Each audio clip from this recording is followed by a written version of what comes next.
Hello friends, आज हम central nervous system का एक डिजॉर्डर पढ़ने वाले हैं जिसका नाम है मेनिंजाइटिस। तो हम फर्स्ट वन मेनिंजाइटिस की डेफिनेशंस पढ़ेंगे। उसके बाद किसी भी पर्सन में मेनिंजाइटिस किस वजह से हो सकता है, उसके कॉजेज क्या होते हैं वो हम पढ़ने वाले हैं। उसके बाद हम पढ़ेंगे मेनिंजाइटिस की पैथोफिजियोलॉजी पढ़ेंगे, उसके साइन एंड सिम्टम क्या होते हैं वो हम पढ़ने वाले हैं। और लास्ट में हम डायग्नोसिस और medical management of the meningitis पढ़ने वाले हैं। तो हम स्टार्ट करते हैं मेनिंजाइटिस। तो ए मेनिंजाइटिस का मीनिंग क्या होता है? तो मेनिंजाइटिस दो वर्ड से मिलकर बनता है, एक मेनिंजेस होता है प्लस आइटिस। अब ये मेनिंजेस क्या होता है? तो हमारे सेंट्रल नर्वस सिस्टम के दो ऑर्गन होते हैं। सेंट्रल नर्वस सिस्टम के दो ऑर्गन होते हैं, ब्रेन और स्पाइनल कॉर्ड।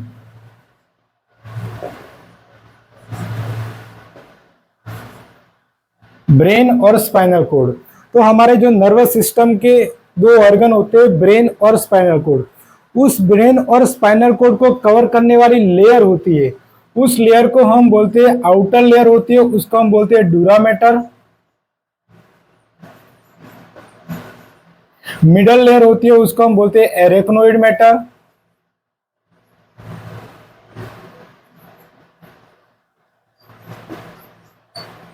और इनर मोस्ट लेयर होती है उसको हम बोलते हैं पाया मैटर। ये तीन लेयर होती है जो ब्रेन और स्पाइनल कॉर्ड को कवर करती है, तो उसको हम क्या बोलते हैं? इसको हम बोलते हैं मेनिंजेस। ये तीनों लेयर को हम क्या बोलते हैं? मेनिंजेस बोलते हैं। अब ये आइटिस का मीनिंग क्या होता है? तो आइटिस का मीनिंग होता है इन्फ्लामेशन होना।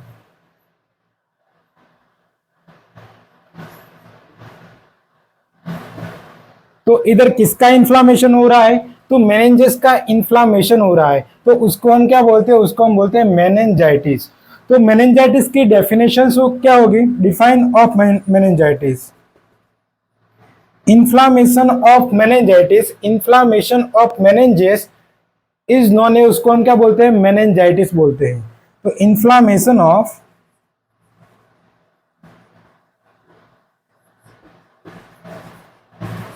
मेनिंजेस इज नॉन है, उसको हम क्या बोलते हैं? मेनिंजाइटिस बोलते हैं।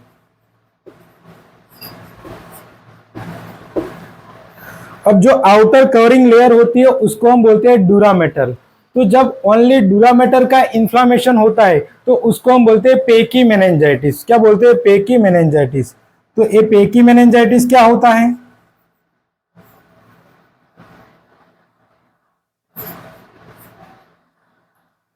इन्फ्लामेशन ऑफ डूरा मैटर, जो आउटर कवरिंग लेयर होती है उसका इन्फ्लामेशन होता है, तो उसको हम क्या बोलते हैं?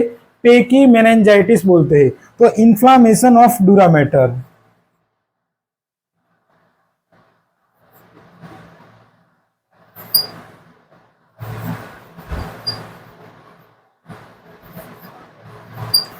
इज नॉन है, उसको हम क्या बोलते हैं? पेकी मेनिंजाइटिस बोलते हैं।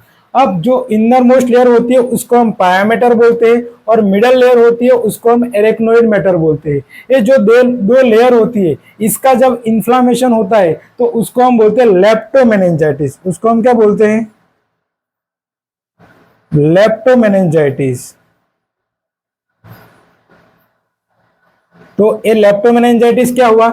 Inflammation of the arachnoid and pia mater. Inflammation of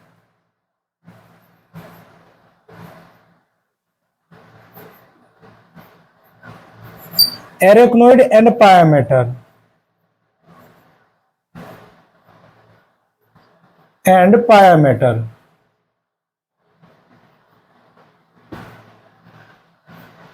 तो ये हमारी मेनिंजाइटिस की डेफिनेशन हो गई। मेनिंजाइटिस का मीनिंग क्या होता है? मेनिंजेस प्लस आईटी, जो हमारे ब्रेन और स्पाइनल कॉर्ड को कवर करने वाली लेयर होती है, उस लेयर का हम मेनिंजेस बोलते हैं। इस मेनिंजेस का क्या हो जाता है? इन्फ्लामेशन हो जाता है, उसको हम क्या बोलते हैं, मेनिंजाइटिस बोलते हैं। ये हमने इधर ब्रेन और स्पाइनल कॉर्ड की स्ट्रक्चर बनाई है, जो ये 3 लेयर बनाई है। तो जो आउटर लेयर होती है उसको हम डूरामेटर बोलते हैं, मिडल लेयर होती है उसको हम एरेक्नोइड मैटर बोलते हैं, और जो एक ग्रीन कलर की इनर मोस्ट लेयर जिसको हम क्या बोलते हैं, पायामेटर बोलते हैं। तो जो ये स्पाइनल कॉर्ड और ब्रेन को कवर करने वाली लेयर होती है, उस लेयर का जब इन्फ्लामेशन या इन्फेक्शन हो जाता है तो उसको हम क्या बोलते हैं, मेनिंजाइटिस बोलते हैं। मेनिंजाइटिस डेवलप होता है। तो ये हमारे मेनिंजाइटिस की डेफिनेशंस हो गई। अब हम पढ़ेंगे कॉजेज ऑफ मेनिंजाइटिस। मेनिंजाइटिस के कॉजेज क्या होते हैं। अब हम पढ़ने वाले हैं कॉजेज ऑफ मेनिंजाइटिस। मेनिंजाइटिस किस वजह से डेवलप हो सकता है वो हम पढ़ेंगे, उसके कॉजेज क्या होता है। तो उसमें फर्स्ट वन हम देखें कि ट्रॉमा की वजह से क्या हो सकता है, मेनिंजाइटिस डेवलप हो सकता है। तो किसी भी पर्सन में रोड ट्रैफिक एक्सीडेंट हुआ है, ब्लंट ट्रॉमा हुआ है, या किसी भी वजह से किसी भी पर्सन को हेड में कोई इंजुरी होती है, उसकी वजह से उसके स्कल में फ्रैक्चर हो जाता है और माइक्रो ऑर्गेनिज्म डायरेक्टली ब्रेन के अंदर एंटर कर जाता है और इन्फेक्शन और इन्फ्लामेशन कोज करता है। उसकी वजह से क्या हो सकता है, मेनिंजाइटिस डेवलप हो सकता है। तो ट्रॉमा की वजह से हो सकता है, या मिडल ईयर का इन्फेक्शन होता है, ओटाइटिस मीडिया। मिडल ईयर का इन्फेक्शन होता है ओटाइटिस मीडिया, तो उसकी वजह से भी माइक्रो ऑर्गेनिज्म एंटर कर जाएगा ब्रेन में और इन्फ्लामेशन और इन्फेक्शन कोज करेगा, तो भी मेनिंजाइटिस डेवलप हो सकता है। या किसी भी पर्सन में इन्फेक्शन हुआ है, किसी भी बैक्टीरिया से हुआ है, वायरस से हुआ है, या फंगस से हुआ है, तो इन्फेक्शन होने की वजह से कोई पॉजिटिव ऑर्गेनिज्म बॉडी के अंदर आने की वजह से वो इन्फेक्शन कोज करेगा और क्या हो सकता है, वो ब्रेन तक पहुंचेगा और मेनिंजाइटिस डेवलप हो सकता है। तो कौन से माइक्रो ऑर्गेनिज्म है जो इन्फेक्शन कोज कर सकते हैं वो हम पढ़ने वाले हैं। तो उसमें हम फर्स्ट वन पढ़ेंगे बैक्टीरिया।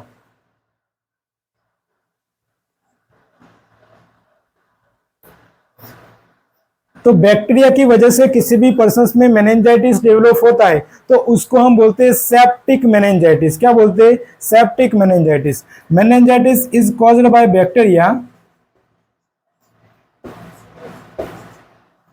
is caused by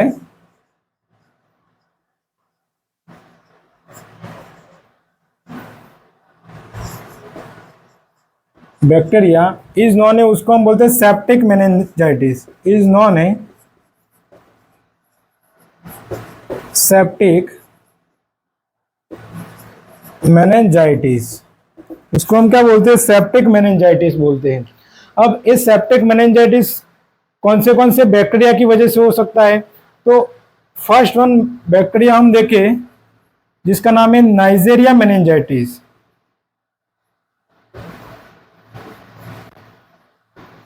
मेनिंजाइटिडिस एक बैक्टीरिया होता है जिसकी वजह से मेनिंजाइटिस होता है, तो उसको हम बोलते हैं मेनिंगोकोकल मेनिंजाइटिस। एक बैक्टीरिया से मेनिंजाइटिस होता है जिसको हम क्या बोलते हैं, मेनिंगोकोकल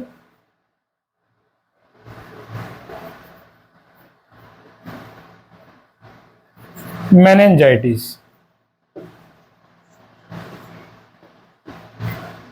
नाइजेरिया मेनिंजाइटिस की वजह से मेनिंजाइटिस डेवलप होता है जिसको हम बोलते हैं मेनिंगोकोकल मेनिंजाइटिस। एक मोस्ट कॉमन किस में होता है, तो मोस्ट कॉमन होता है एडल्ट में। एक मोस्ट कॉमन रूट कहां से फैलता है, तो अपर रेस्पिरेटरी ट्रैक्ट में नेसोफेरिंग से फैलता है ये बैक्टीरिया। एक कोई भी person peoples are living close community, ज्यादा पीपल एक साथ रहते हैं, उनको एक बैक्टीरिया से इन्फेक्शन होने के चांसेस बढ़ जाते हैं। या किसी भी पर्सन में इस बैक्टीरिया का इन्फेक्शन हुआ है, वो कफिंग करेगा, वो स्नीजिंग करेगा, या किसी भी क्लोज कांटेक्ट में आने की वजह से क्या हो सकता है, दूसरे पर्सन के भी हो सकता है। तो उसको हम क्या बोलते हैं, मेनिंगोकोकल मेनिंजाइटिस बोलते हैं। दूसरा बैक्टीरिया होता है जिसका नाम है स्टेफाइलोकोकस ऑरस।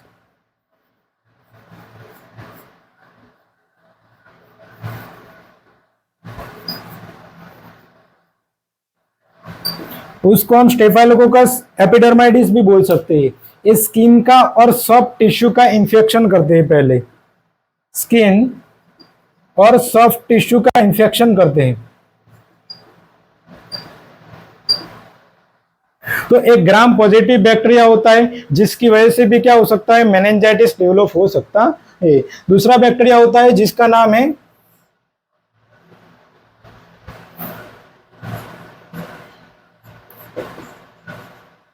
स्ट्रेप्टोकोकस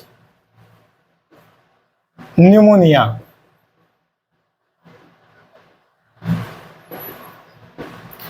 एक ग्राम पॉजिटिव बैक्टीरिया होता है जो मोस्ट कॉमन ओल्ड एज में मेनिंजाइटिस डेवलप होता है और इन्फेंट में मेनिंजाइटिस डेवलप होता है।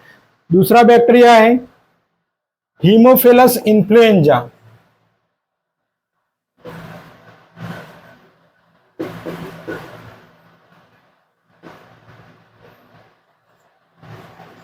हीमोफिलस इन्फ्लुएंजा ये बैक्टीरिया एक ग्राम नेगेटिव बैक्टीरिया होता है जिसकी वजह से एक्यूट मायोजेनिक मेनिंजाइटिस डेवलप हो सकता है। तो ये ऐसे बैक्टीरिया है जिसकी वजह से मेनिंजाइटिस डेवलप होता है, जिसको हम क्या बोलते हैं, सेप्टिक मेनिंजाइटिस बोलते हैं, जिसमें नाइजेरिया मेनिंजाइटिस होता है, स्टेफाइलोकोकस ऑरस होता है, स्ट्रेप्टोकोकस न्यूमोनिया होता है और हीमोफिलस इन्फ्लुएंजा होता है। अब उसके बाद अदर फैक्टर से जो मेनिंजाइटिस डेवलप होता है वो हम पढ़ेंगे। हमने आगे कौन कौन से बैक्टीरिया से मेनिंजाइटिस हुआ वो हमने पढ़ा। अब हम पढ़ेंगे दूसरे अदर फैक्टर। तो दूसरे अदर फैक्टर से मेनिंजाइटिस होता है उसको हम बोलते हैं एसेप्टिक मेनिंजाइटिस। तो meningitis is caused by other factor. meningitis is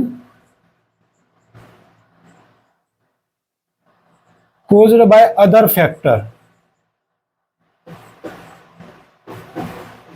उसको हम क्या बोलते हैं, उसको हम बोलते हैं एसेप्टिक मेनिंजाइटिस।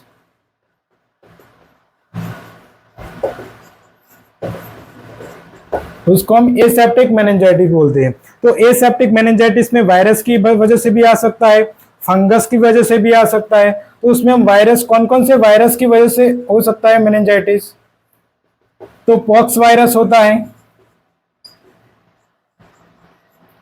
मम्प्स वायरस होता है, मम्प्स वायरस भी मेनिंजाइटिस में हो सकता है, इन्फ्लुएंजा वायरस होता है, हर्पीस वायरस हो सकता है। ये वायरस है जिसकी वजह से मेनिंजाइटिस डेवलप हो सकता है, जिसको हम क्या बोलते हैं, एसेप्टिक मेनिंजाइटिस बोलते हैं। अब दूसरे फंगल इंफेक्शन हुआ है किसी भी पर्सन में तो उसकी वजह से भी क्या हो सकता है, फंगस की वजह से भी क्या हो सकता है, मेनिंजाइटिस डेवलप हो सकता है। कौन कौन से फंगस आ सकते हैं, कैंडिडा अल्बिकन्स होता है,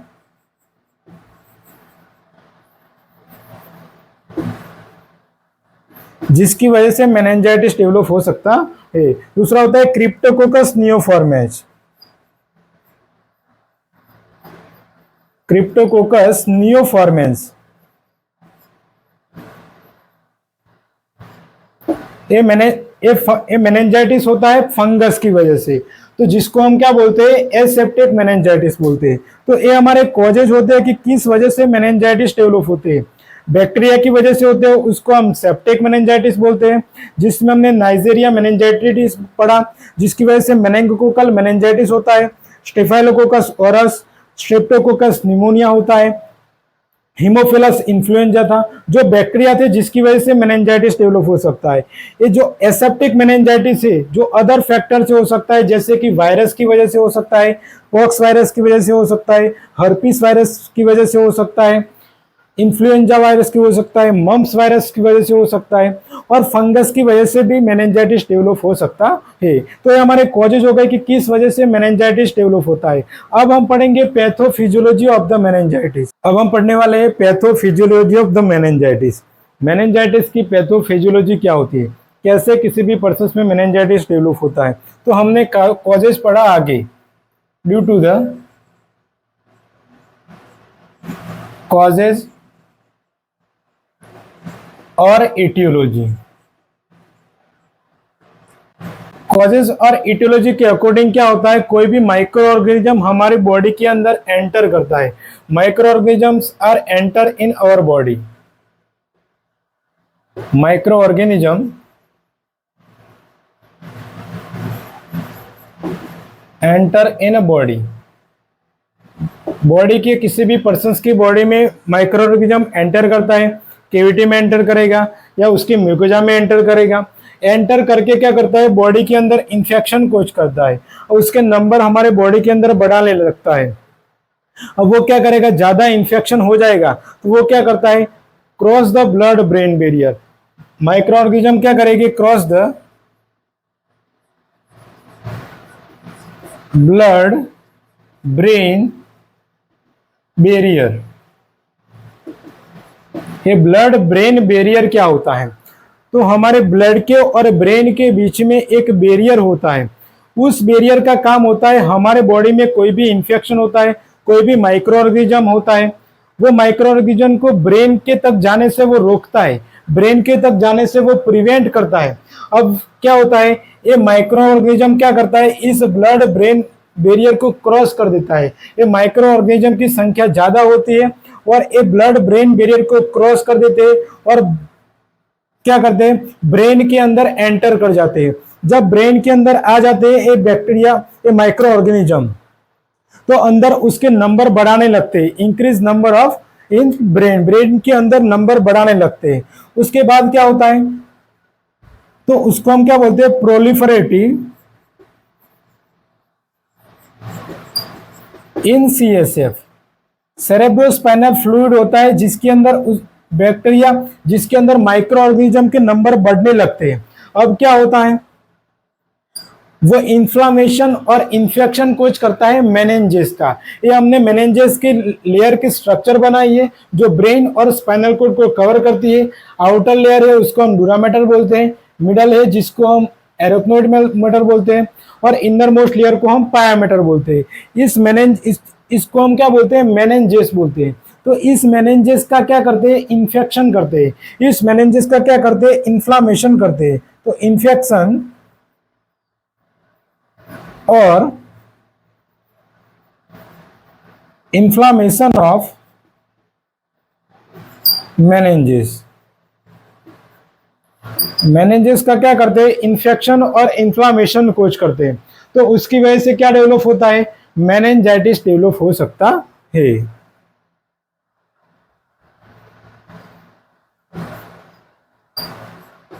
मेनिंजाइटिस हो सकता है। तो कोई भी माइक्रो ऑर्गेनिज्म हमारी बॉडी के अंदर एंटर करेगा, उसके बाद वो उसके नंबर बढ़ाने लग जाएंगे बॉडी के अंदर, और वो उसके ज्यादा नंबर हो जाते हैं तो जो ब्लड ब्रेन बैरियर होता है उसको क्रॉस कर जाते हैं माइक्रो ऑर्गेनिज्म। क्यों क्रॉस कर जाते हैं, क्योंकि इसके नंबर बढ़ जाते हैं। ये बैरियर क्या होता है, तो ये बैरियर ऐसा बैरियर होता है जो हमारे ब्लड और ब्रेन के बीच में होता है, जो कोई भी माइक्रो ऑर्गेनिज्म को ब्रेन में आने से रोकता है, प्रिवेंट करता है। लेकिन इसके नंबर ज्यादा बढ़ जाते हैं तो ये क्या कर जाते हैं, ब्रेन के अंदर एंटर कर जाते हैं और ब्रेन के अंदर प्रोलिफरेटिव होने लगते हैं, ब्रेन के अंदर भी उसके नंबर बढ़ने लगते हैं। और क्या होता है, उस ब्रेन के जो मेनिंजेस होते हैं उसका इन्फ्लामेशन और इन्फेक्शन कोज करते हैं, जिसको हम क्या बोलते हैं, मेनिंजाइटिस बोलते हैं। तो ये हमारे मेनिंजाइटिस की पैथोफिजियोलॉजी हो गई। अब हम पढ़ेंगे sign and symptom of meningitis. किसी भी पर्सन में मेनिंजाइटिस डेवलप होता है तो उसके साइन एंड सिम्टम क्या आएंगे कि हमें पता लगेगा कि ये पेशेंट मेनिंजाइटिस का है। तो अब हम पढ़ेंगे साइन एंड सिम्टम। तो कोई भी पेशेंट होगा मेनिंजाइटिस वाला तो पेशेंट को हो सकता है हेडेक। हेडेक क्या होता है, तो पेशेंट को painful sensation in any part of the head, head के किसी भी पार्ट में पेशेंट को पेन हो सकता है। ऑक्सीपिटल पेन भी हो सकता है, पैराइटल पेन भी हो सकता है, टेम्पोरल पेन भी हो सकता है और फॉरहेड में भी पेन हो सकता है, किसी भी पार्ट में पेन हो सकता है। तो उसको हम क्या बोलते हैं, पेशेंट को हेडेक भी हो सकता है। उसके बाद पेशेंट में इंफेक्शन और इन्फ्लामेशन हुआ है तो पेशेंट को क्या हो सकता है, फीवर भी आ सकता है इन्फ्लामेशन होने की वजह से। पेशेंट का ब्रेन में मेनिंजेस में इन्फ्लामेशन और इन्फेक्शन हुआ है, उसकी वजह से पेशेंट के ब्रेन में डिस्टरबेंस आ जाएगा, तो उसकी वजह से पेशेंट खाना खाएगा तो पेशेंट को नूजिया होगा, वॉमिटिंग हो जाएगी। तो नूजिया और वॉमिटिंग भी हो सकती है।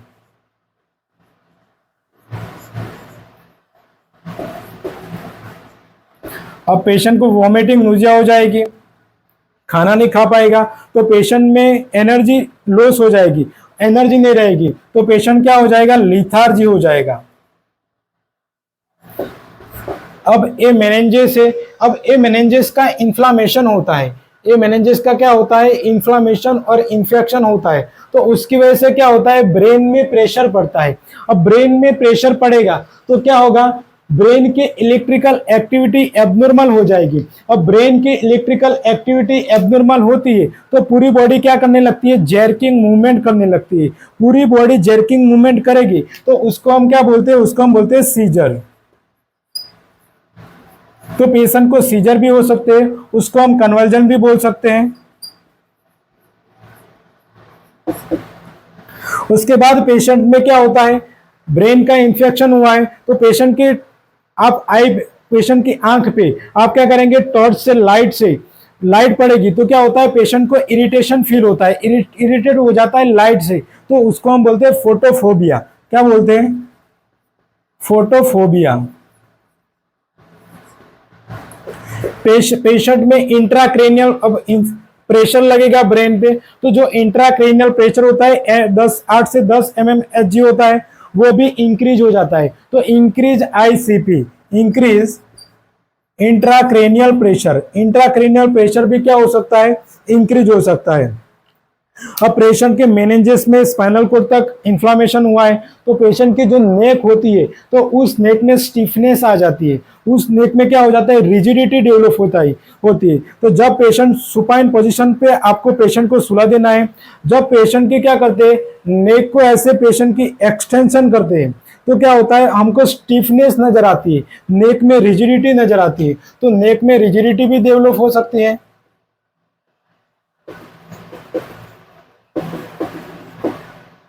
नेक में स्टिफनेस भी हम बोल सकते हैं। तो हमारे साइन एंड सिम्टम होते हैं जो मेनिंजाइटिस वाले पेशेंट में आ सकते हैं। दूसरे साइन होते हैं, ब्रूट-जोन्स की साइन होता है और कर्निंग साइन होता है, वो हम पढ़ेंगे। अब हम पढ़ेंगे ब्रूट-जोन्स की साइन। दूसरा साइन हम पढ़ने वाले हैं जिसका नाम है ब्रूट-जोन्स की साइन।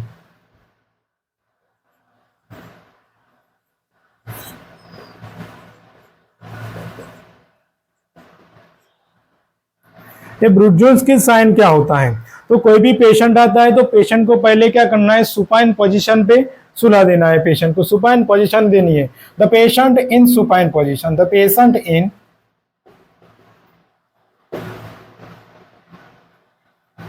सुपाइन पोजीशन, पेशेंट को सुपाइन पोजीशन पे सुला देना है। उसके बाद पेशेंट को बोलना है कि आपको कोई मूवमेंट नहीं करना है, आपको कोई एक्टिव मूवमेंट नहीं करना है, आपको पूरी बॉडी रिलैक्स कर देनी है। तो the patient in do not perform active movement, आपको कोई मूवमेंट नहीं करनी है। उसके बाद क्या करना है, पेशेंट के हेड के नीचे हाथ रखना है और एक चेस्ट पे हाथ रखना है और पेशेंट की नेक को क्या करना है, ऐसे फ्लेक्शन करना है। क्या करना है, ऐसे फ्लेक्शन करना है। ये पेशेंट को सुलाया हुआ है, सुपाइन पोजीशन पे पेशेंट को सुलाया हुआ है। अब पेशेंट की नेक को जब हम फ्लेक्शन करते हैं तो ऑटोमेटिकली रिस्पॉन्स में क्या आता है, पेशेंट के हिप और नी, उसके पैर क्या हो जाते हैं, एलिवेट हो जाते हैं, पैर क्या हो जाते हैं, एलिवेट हो जाते हैं ऑटोमेटिक रिस्पॉन्स में। तो the neck should be flexion, the neck should be क्या करना है, नेक शुड बी फ्लेक्शन। पेशेंट की नेक को ऐसे फ्लेक्शन करना है। जब ऐसे नेक को फ्लेक्शन हम करेंगे तो ऑटोमेटिकली रिस्पॉन्स में पेशेंट के पैर क्या आ जाएंगे, फ्लेक्शन हो जाएंगे, एलिवेट हो जाएगी। तो the response is automatic, the response is automatic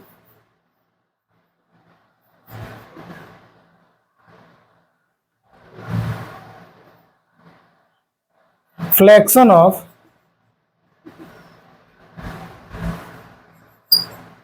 hip and knee. Hip and नी क्या हो जाते हैं, ऑटोमेटिक रिस्पॉन्स में एलिवेट हो जाते हैं। तो उसको हम क्या बोलते हैं, उसको हम बोलते हैं ब्रूट-जोन्स की साइन पॉजिटिव। जब भी हम नेक को ऐसे एक्सटेंशन करेंगे तो हमको नेक में रिजिडिटी नजर आती है, उसको हम नक्कल रिजिडिटी बोलते हैं। जब ऐसे हेड को एक्सटेंशन करेंगे तो उसके ऑटोमेटिकली रिस्पॉन्स के उसके पैर भी ऊपर आ जाएंगे, तो उसको हम क्या बोलते हैं, उसको हम बोलते हैं ब्रूट-जोन्स की साइन पॉजिटिव बोलते हैं। तो हमारा ब्रूट-जोन्स की साइन हुआ। अब दूसरा साइन पढ़ेंगे जिसका नाम है कर्निंग साइन।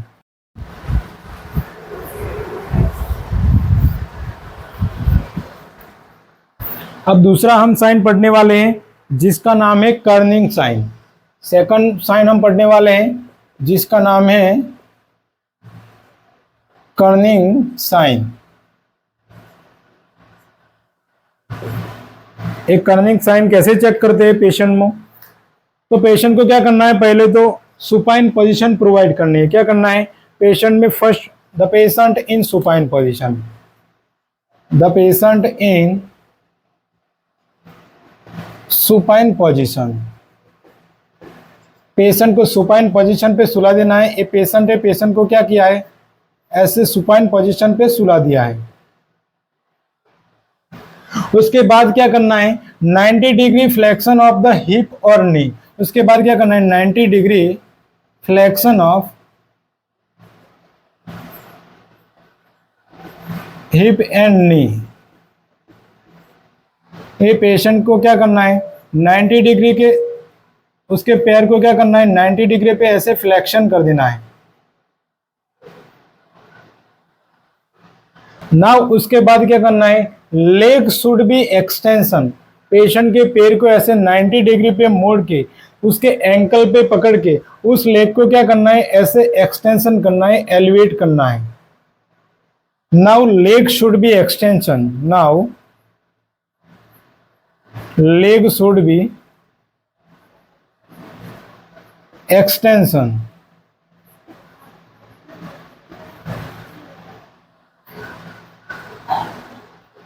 लेग को क्या करना है, एक्सटेंशन करना है by holding of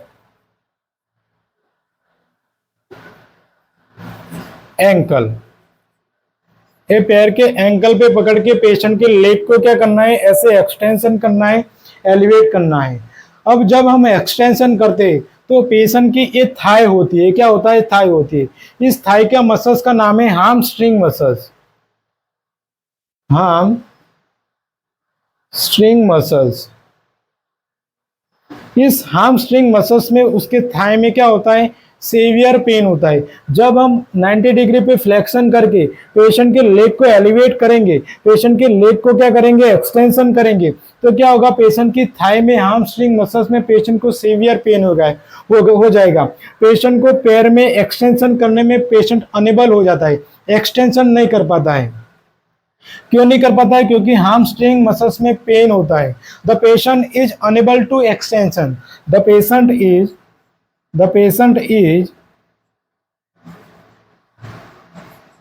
unable to extension। क्यों अनेबल हो जाता है, due to the severe pain in hamstring muscles, due to the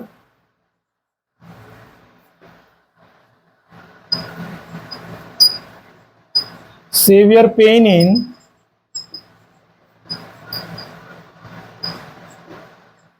hamstring muscles।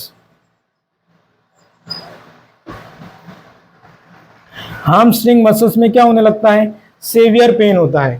तो हमारे अब ये पॉजिटिव आता है तो उसको हम क्या बोलते हैं, कर्निंग साइन बोलते हैं। तो पेशेंट को क्या करना है, पहले तो सुपाइन पोजीशन प्रोवाइड करनी है। उसके बाद 90 डिग्री फ्लेक्शन करना है हिप और नी को। उसके बाद पेशेंट के लेग को क्या करना है, ऐसे एक्सटेंशन करना है। ऐसे जब हम पेशेंट के लेग को एंकल पे पकड़ के एक्सटेंशन करते हैं तो पेशेंट की थाई के जो हामस्ट्रिंग मसल होते हैं उसमें क्या होता है, सेवियर पेन होता है। पेशेंट क्या हो जाता है, अनेबल हो जाता है एक्सटेंशन होने में। क्यों अनेबल हो जाता है, क्योंकि severe pain in hamstring muscles, hamstring muscles में क्या होने लगता है, सेवियर पेन होने लगता है। जब ये साइन हमें देखने को मिलता है तो हम सोच सकते हैं कि इस पेशेंट को क्या हो सकता है, मेनिंजाइटिस हो सकता है। तो ये हमारा कर्निंग साइन हो गया। दूसरे साइन में ज्यादा सेवियर पेशेंट कंडीशन में हो तो पेशेंट का कॉन्शियस लेवल क्या हो जाता है, अल्टर हो जाता है। Alter level of the consciousness, alter level of consciousness alter हो जाता है। पेशेंट बातचीत करने में असमर्थ हो जाता है, अच्छी तरह से बातचीत नहीं कर पाता, डिसओरिएंटेशन हो जाता है, कंफ्यूज हो जाता है पेशेंट। तो उसको हम क्या बोलते हैं, alter level of the consciousness. अब कोई वायरल मेनिंजाइटिस होता है तो उस पेशेंट को एब्डोमिनल पेन भी हो सकता है। तो इन वायरल मेनिंजाइटिस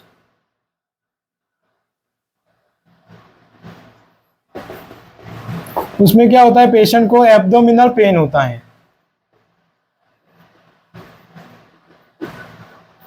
अब कोई बैक्टीरियल मेनिंजाइटिस होता है, उस बैक्टीरियल मेनिंजाइटिस में पेशेंट के स्किन पे रेड रसेस हमें देखने को मिल सकते हैं, तो उसको हम क्या बोलते हैं?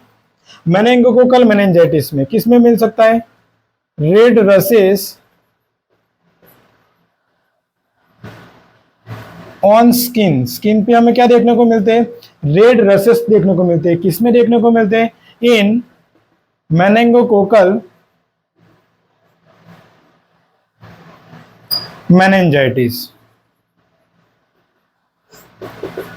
मेनिंगोकोकल मेनिंजाइटिस में रेड रसेस देखने को मिल सकते हैं।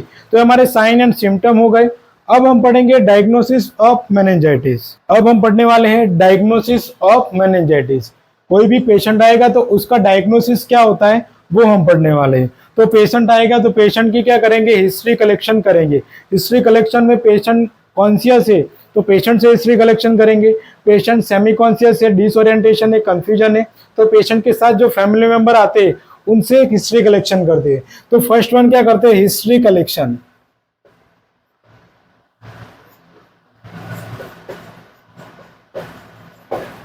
उसके बाद डॉक्टर क्या करते हैं? फिजिकल एग्जामिनेशन करते हैं, हेड टू टो एग्जामिनेशन करते हैं। उसमें पेशेंट में फीवर है या नहीं वो चेक करते हैं। पेशेंट में ब्लड प्रेशर चेक करते हैं, पेशेंट में पल्स रेट चेक करते हैं, पेशेंट का रेस्पिरेटरी रेट चेक करते हैं। तो उसके बाद क्या करते हैं? पेशेंट में फिजिकल एग्जामिनेशन करते हैं।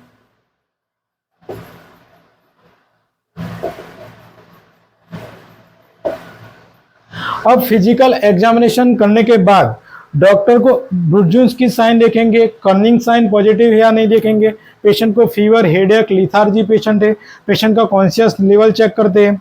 पेशेंट में फोटोफोबिया है या नहीं वो चेक करते हैं। ऐसे हमको मेनिंजाइटिस के साइन एंड सिम्टम देखने को मिलते हैं।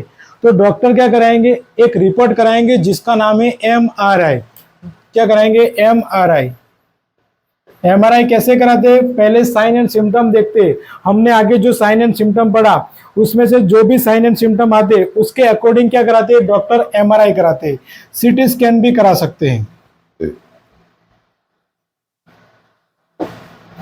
उसके बाद किसी भी पर्सन में मेनिंजाइटिस डेवलप हुआ है तो उसके ब्लड में कौन से बैक्टीरिया से हुआ है, कौन से वायरस से हुआ है या फंगस से हुआ है, वो चेक करने के लिए क्या कराएंगे? ब्लड कल्चर कराएंगे।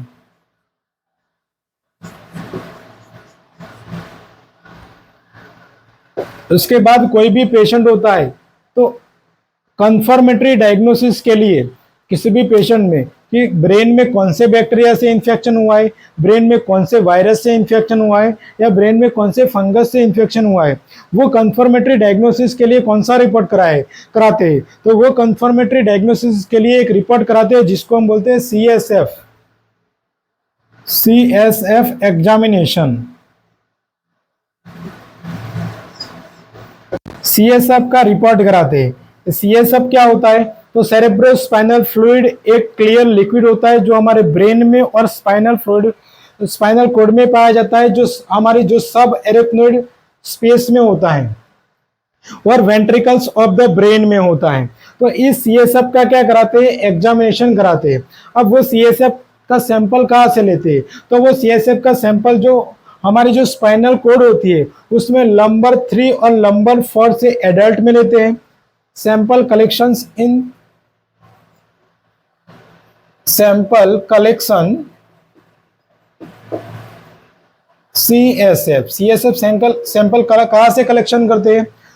तो number 3 to number 4 in adult में नंबर 3 से नंबर 4 से सैंपल कलेक्शन करते हैं। उसके बाद चिल्ड्रन में क्या करते हैं? नंबर 4 टू नंबर 5 से चिल्ड्रन में कलेक्शन करते हैं। तो ये हमारे सैंपल CSF का सैंपल कलेक्शन करते हैं और वो क्या करते हैं? लैब में भेजते हैं। उस रिपोर्ट से हमें पता लग सकता है कि कौन से बैक्टीरिया से मेनिंजाइटिस हुआ है या वायरस से मेनिंजाइटिस हुआ है या फंगस से मेनिंजाइटिस हुआ है। कैसे पता लगता है वो हम पढ़ने वाले हैं। हमने आगे बढ़ा CSF कलेक्शन कहाँ से करते हैं। CSF कलेक्शन करने के बाद वो सैंपल लैब में भेजते हैं और लैब से एक रिपोर्ट आती है। वो रिपोर्ट देख के हमें पता लगता है कि ये पेशेंट बैक्टीरियल मेनिंजाइटिस का है या वायरल मेनिंजाइटिस का है या फंगल मेनिंजाइटिस का है, वो हम देखने वाले हैं। तो ये हमने रेड में नॉर्मल वैल्यू लिखी हुई है, ये बैक्टीरिया, वायरस और फंगस के बारे में। तो जब बैक्टीरिया होता है तो नॉर्मल सीएसएफ क्या होता है, क्लियर होता है। क्या होता है, क्लियर। उसकी सीएसएफ की नॉर्मल अपीयरेंस क्लियर होती है। तो जब बैक्टीरिया से मेनिंजाइटिस होता है तो पेशेंट में क्या होता है, टर्बिड, हमको टर्बिड देखने को मिलता है। सीएसएफ क्या होता है, टर्बिड देखने को मिलता है। अब normal glucose level 45 to 75 mg पर डीएल होती है मेनिंजाइटिस सीएसएफ के अंदर। लेकिन क्या होता है, मेनिंजाइटिस में, बैक्टीरियल मेनिंजाइटिस है तो उसके ग्लूकोज लेवल हमको कम देखने को मिलती है। क्यों कम देखने को मिलती है, क्योंकि बैक्टीरियल मेनिंजाइटिस के बैक्टीरिया क्या करते हैं, ग्लूकोज को डाइजेशन कर जाते हैं, ग्लूकोज को खा जाते हैं। उसकी वजह से क्या होता है, ग्लूकोज का लेवल सीएसएफ के अंदर डिक्रीज हो जाता है। तो जब नॉर्मल लेवल से हमको कम देखने को मिलता है ग्लूकोज, तो हम क्या सोचेंगे कि इस पेशेंट को क्या हुआ है, बैक्टीरियल मेनिंजाइटिस हुआ है। अब नॉर्मल डब्ल्यूबीसी की मात्रा क्या होती है, लेस देन 8 क्यूबिक mm पर होती है। अब क्या होता है, बैक्टीरियल मेनिंजाइटिस में उसमें क्या हो जाता है, डब्ल्यूबीसी की मात्रा 1000 से 2000 तक हो जाती है। क्या हो जाता है, स्पेशली कौन सी होती है, न्यूट्रोफिल बढ़ जाती है। उसके बाद प्रोटीन का लेवल भी नॉर्मल होता है, 15 टू 75 mg पर डीएल होता है। लेकिन प्रोटीन का लेवल क्या हो जाता है, बैक्टीरिया में इंक्रीज हो जाता है। ऐसी वैल्यू हमें सीएसएफ के अंदर मिलती है। तो हम क्या सोचेंगे कि इस पेशेंट किसकी वजह से हुआ है, बैक्टीरिया की वजह से मेनिंजाइटिस हुआ है।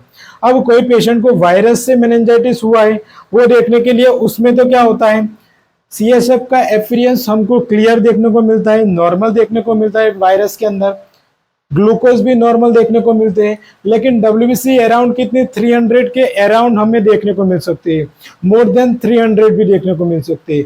लेकिन इसमें क्या होता था, प्रोटीन ज्यादा मिलता था। लेकिन वायरस में क्या होता है, प्रोटीन कम देखने को मिलता है, लेस देन 200 देखने को मिलता है। तो ऐसा अपीयरेंस हमको देखने को मिले तो हम क्या सोचेंगे कि ये पेशेंट क्या है, वायरस मेनिंजाइटिस का है। दूसरा है फंगस का। तो फंगस में भी क्या होता है, सीएसएफ का अपीयरेंस क्या होता है, क्लियर होता है।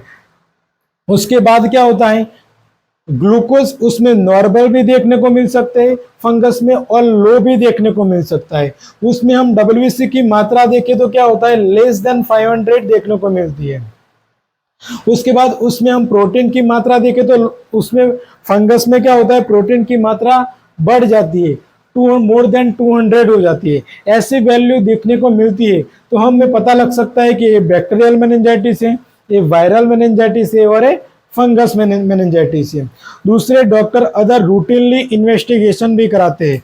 उसमें रूटीनली इन्वेस्टिगेशन में क्या कराएंगे, डॉक्टर सीबीसी करवा सकते हैं, कंप्लीट ब्लड काउंट। सीबीसी करवाएंगे तो उसमें क्या देखने को मिलेगा, डब्ल्यूबीसी की मात्रा ज्यादा देखने को मिलती है। नॉर्मल 4000 से 10,000 होती है, तो 10,000 से क्या होती है, ज्यादा देखने को मिल सकती है। उसके बाद डॉक्टर क्या कराएंगे, सीआरपी कराएंगे। ये अदर रूटीनली इन्वेस्टिगेशन, ऐसा पर्टिकुलर रीजन नहीं है कि रिपोर्ट में मेनिंजाइटिस है या नहीं, वो हमें पता लगेगा। लेकिन ये रूटीनली इन्वेस्टिगेशन हम करा सकते हैं, तो सीआरपी रिपोर्ट कराते हैं। सीआरपी में हम बॉडी के अंदर इन्फ्लामेशन होता है, ब्रेन के अंदर इन्फ्लामेशन हुआ है तो सीआरपी ज्यादा देखने को मिल सकता है। उसके बाद एसजीपीटी भी करा सकते हैं। एसजीपीटी क्या होता है, ये लीवर की एक रिपोर्ट है, सीरम ग्लूटामेट पायरुवेट ट्रांसमिनेज। ये लीवर में एक प्रोटीन होता है। लीवर में जब भी वायरल इंफेक्शन होता है तो ये क्या हो जाता है, एसजीपीटी इंक्रीज देखने को मिल सकते हैं। तो एसजीपीटी ज्यादा भी देखने को मिल सकती है। पेशेंट खाना नहीं खा रहा है, पेशेंट को नूजिया वॉमिटिंग हो गई है, तो पेशेंट के इलेक्ट्रोलाइट भी करा सकते हैं, सीरम इलेक्ट्रोलाइट भी करा सकते हैं। इलेक्ट्रोलाइट में कौन कौन से रिपोर्ट कराएंगे, तो इलेक्ट्रोलाइट में सोडियम करा सकते हैं, पोटेशियम करा सकते हैं, क्लोराइड करा सकते हैं। ये अदर रूटीनली इन्वेस्टिगेशन है जो दूसरे रिपोर्ट के साथ हम करा सकते हैं। तो ये हमारा डायग्नोसिस मैनेजमेंट इधर फिनिश होता है। अब हम पढ़ेंगे medical management of the meningitis. Meningitis का मेडिकल मैनेजमेंट क्या होता है वो हम पढ़ने वाले हैं। अब हम पढ़ने वाले हैं medical management of the meningitis. कोई भी मेनिंजाइटिस वाला पेशेंट है, डायग्नोसिस हो गया कि पेशेंट को मेनिंजाइटिस है, उसके साइन एंड सिम्टम है, तो पेशेंट को क्या करेंगे, आइसोलेट करेंगे। आइसोलेट क्यों करते हैं, पेशेंट को क्या करेंगे, फर्स्ट वन तो isolate the patient. Isolate the patient. Patient को आइसोलेट क्यों करते हैं? क्योंकि उस पर्सन में मेनिंजाइटिस हुआ है तो दूसरे पर्सन में भी उस बैक्टीरिया क्या होता है, बैक्टीरिया वायरस दूसरे पर्सन को भी हो सकता है। पेशेंट कफिंग करेगा, पेशेंट स्नीजिंग करेगा, या पेशेंट के कांटेक्ट में आने की वजह से दूसरे पर्सन को भी मेनिंजाइटिस हो सकता है। इसलिए पेशेंट को क्या कर सकते हैं, पेशेंट को पहले आइसोलेट करेंगे। आइसोलेट क्यों कर सकते हैं? To prevent the droplet transmission, to prevent the droplet transmission.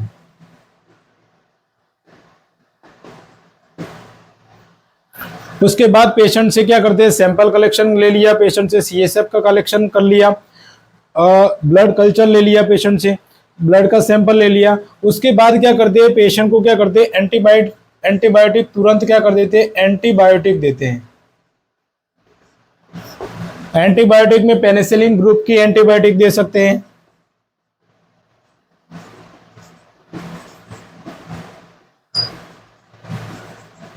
Cephalosporin group की एंटीबायोटिक दे सकते हैं,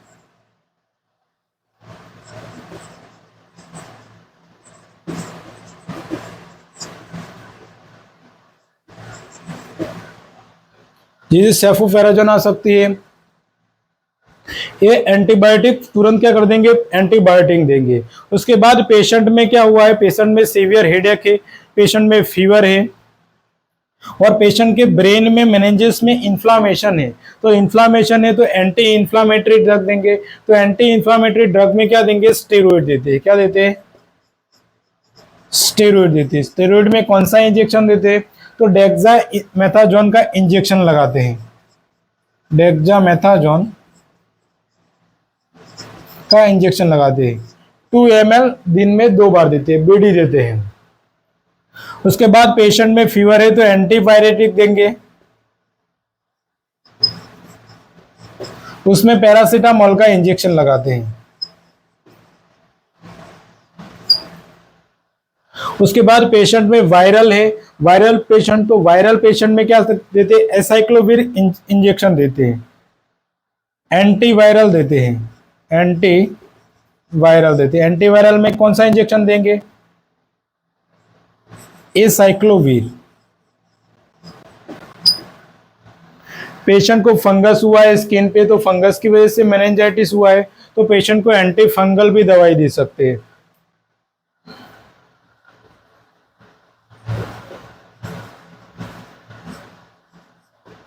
एंटी फंगल में टर्बिनाफाइन दे सकते हैं,